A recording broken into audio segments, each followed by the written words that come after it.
ఇక అమరావతి రైతులను చంద్రబాబు సర్కారు వదలటం లేదు.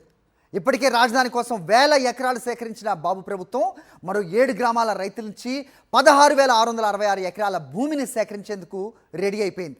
అంతేకాదు సీడ్ యాక్సెస్ రోడ్డు మార్గంలో మంగళగిరి రోడ్డు కనెక్టివిటీ కోసం భూమి ఇవ్వని రైతులకు నోటీసులు ఇచ్చేందుకు రెడీ అవుతున్నారు అధికారులు.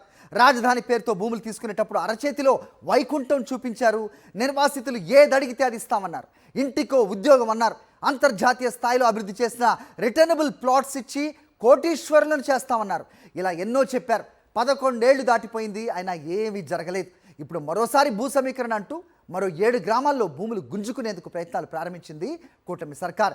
ఇటీవలే తమకు ప్రభుత్వం ఇచ్చిన హామీ నెరవేర్చలేదని గుండెపోటుతో అమరావతి రైతు రామారావు ప్రాణాలు కోల్పోయిన విషయం తెలిసిందే.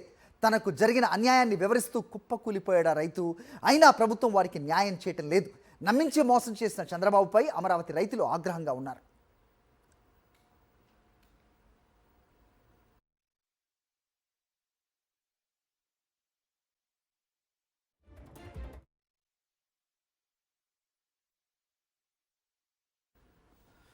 ఇక అమరావతి రైతులను చంద్రబాబు సర్కారు వదలటం లేదు. ఇప్పటికే రాజధాని కోసం వేల ఎకరాలు సేకరించిన బాబు ప్రభుత్వం మరో 7 గ్రామాల రైతుల నుంచి 16,666 ఎకరాల భూమిని సేకరించేందుకు రెడీ అయిపోయింది. అంతేకాదు సీడ్ యాక్సెస్ రోడ్డు మార్గంలో మంగళగిరి రోడ్డు కనెక్టివిటీ కోసం భూమి ఇవ్వని రైతులకు నోటీసులు ఇచ్చేందుకు రెడీ అవుతున్నారు అధికారులు. రాజధాని పేరుతో భూములు తీసుకునేటప్పుడు అరచేతిలో వైకుంఠం చూపించారు. నిర్వాసితులు ఏదడిగితే అది ఇస్తామన్నారు. ఇంటికో ఉద్యోగం అన్నారు.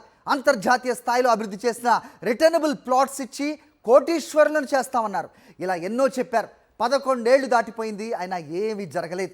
ఇప్పుడు మరోసారి భూ సమీకరణ అంటూ మరో 7 గ్రామాల్లో భూములు గుంజుకునేందుకు ప్రయత్నాలు ప్రారంభించింది కూటమి సర్కార్.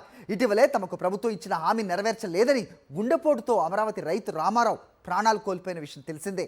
తనకు జరిగిన అన్యాయాన్ని వివరిస్తూ కుప్పకూలిపోయాడు రైతు. అయినా ప్రభుత్వం వారికి న్యాయం చేయటం లేదు. నమ్మించి మోసం చేసిన చంద్రబాబుపై అమరావతి రైతులు ఆగ్రహంగా ఉన్నారు.